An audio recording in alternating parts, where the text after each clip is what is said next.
Air India international విమానం Ahmedabad to England A171 dream liner 250 మంది ప్రయాణికులతో బయలుదేరి వెంటనే కుప్పకూలిపోయింది.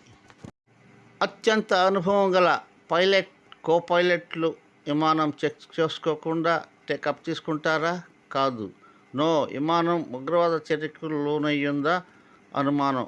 ఏదైనా కుట్ర కోణం కూడా ఉండే అవకాశం కనిపిస్తుంది. ఈ 258 మంది ప్రయాణికులలో 168 మంది వరకు భారతీయులు ఉన్నారు. మిగతా వాళ్ళు బ్రిటిషర్లు, ఇతర దేశస్తులు ఉన్నారు.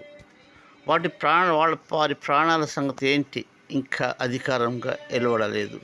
భారత ప్రధాని నరేంద్ర మోడీ దిగ్భ్రాంతి వ్యక్తం చేశారు. అలాగే హోంశాఖ మంత్రి అమిత్ షా కూడా.